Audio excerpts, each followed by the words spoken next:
بالکل ٹھیک ہے، آپ کی بات بالکل درست تھی کہ عام آدمی اس ٹرم کو سوشل کانٹریکٹ کیا ہوتا نہیں سمجھ سکتا. یہ جو بات کر رہے ہیں شمشاد صاحب، ناظرین، یہی ہے سوشل کانٹریکٹ جس کو چینج کرنے کی ضرورت ہے کہ اچھی خاصی چلتی حکومت کو کیوں گھر بھیجا گیا جبکہ معاملات بہتر ہو رہے تھے اور اپنی اپنی حدود و قیود میں رہیں سب. ناصرہ جاوید صاحبہ، آپ ذرا اس کنکلوڈنگ ریمارکس دے دیجئے، ٹائم بہت تھوڑا.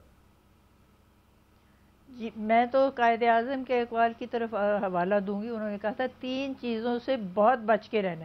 موروثیت، یہ دیکھیں کیا موروثیت، ٹکے کا کام جس نے نہیں کیا اس کو وہ جگہ مل جاتی ہے جو شمشاد صاحب کے پاس ہونی چاہیے. تو اس طرح تو نہیں کوئی بھی کام چل سکتا. اور دوسری انہوں نے کہا تھا کہ جابری نہ ہو، سفارش. جب یہاں کسی کو تعلیم نہیں ہوگی، تربیت نہیں ہوگی اور اس کو ملازمت چاہیے اور ملازمتیں تھوڑی ہیں اور لوگ زیادہ ہیں، یہ جو ہماری آبادی میں اتنی زیادہ ہو رہی ہے نا انکریز، اس کو تو ہم نے ضرور پکڑنا ہے تاکہ ہم اپنے چادر میں سمٹ کے اپنے پاؤں رکھیں. سارے جہاں پہ ہماری ایگریکلچرل جگہ تھی، یہاں خاص طور پہ پنجاب میں، وہاں تو پلازے بن گئے ہیں اور وہاں نئے نئے شہر آباد ہو رہے ہیں. اس طرح تو کام چلتا ہی نہیں. تو سفارش ختم کرنے کے لیے صرف یہ طریقہ مجھے تو سمجھ آتا ہے کہ جو طالب علم اسکول میں جائے، اور اب تو تعلیم کمپلسری ہے نا 5 سے لے کے 16 سال، وہ ہنر ضرور سیکھیں. کسی کے اوپر اس کو انحصار کرنا ہی نہ پڑے. پلمبر بن جائے، بجلی والا بن جائے، کمپیوٹر والا بن جائے، مستری بن جائے. یہ سارے کام جو ہے نا وہ خود کر کے اور اس پہ وہ انحصار رکھ سکتا ہے اپنے آپ پہ، کسی پہ ڈیپینڈنس نہیں ہوتی. اور جو تیسری چیز ہے کرپشن. جب یہاں سے ہندو چلے گئے نا ہندوستان، اپنے احساسے یہاں چھوڑ گئے، ہمارا ساتھ لے گئے. اتنی بے ایمانی ہے یہاں. جب تک آپ ٹی وی والے لوگوں کو اس بات کا شعور نہیں دلائیں گے کہ بے ایمانی سے کام نہیں چلتا اور آنیسٹی جو ہے وہ بہت ضروری ہے. اور یہی قائد اعظم نے بھی ہمیں سکھایا تھا. اور آج تجدید عہد کا دن ہے، 75 سال ہو گئے ہیں اور لوگ دیکھیں جو زیادہ تر ہیں ان کو تو ایک وقت کی روٹی نہیں ملتی. اور جو اوپر کی آپ کی سطح کے لوگ ہیں جو اپنے آپ کو حکمران گردانتے ہیں، وہ چاہے 4 دفعہ دن میں کھا لیں. تو یہ نہیں دیکھتے کہ جس کے پاس ہمسائے میں نہیں ہے اس کو دے دیں اپنے حصے کا کچھ. اور جب تک ہمارے میں یہ احساس نہیں ہوگا تو تب تک تو ہم کہیں بھی نہیں جا سکتے. بالکل درست بات ہے. آج ویسے بات آپ نے جو کی تو میں اسی میں تھوڑا سا ایڈ کروں، اس کے بعد پروگرام کا وقت بھی ختم ہو گیا ہے. امیزون نے کہ سب سے بڑی ایک مارکیٹ ہے ای کامرس کے حوالے سے، انہوں نے 1300 کے قریب پاکستانی اکاؤنٹس ریموو کی ہیں فراڈ کی وجہ سے. تو یہ جب تک فراڈ نہیں نکلے گا اور پھر اس کے بعد ہی دنیا کے ساتھ کمپیٹ کرنا اور دنیا آپ کو انکلوڈ کرے اپنی اس کے اندر اکانومی کے اندر بھی، تو اسی کے ساتھ پاکستان کا کچھ بھلا اور بہتری ہو سکتی ہے. اور پھر تینوں گیسٹس نے جو بات کی وہ یہ تھی کہ جس طرح سے پاکستان چلتا آیا ہے اگر پھر اسی طرح سے چلتا رہے گا تو پھر تو غلام ہی رہیں گے. اب پھر ہم آزادی کی طرف، جینون آزادی کی طرف نہیں جا سکتے. اللہ تعالیٰ پاکستان کا حامی و ناصر ہو. اور ایک مرتبہ پھر آپ کو جشن آزادی بہت مبارک. اجازت دیجیے، اللہ حافظ.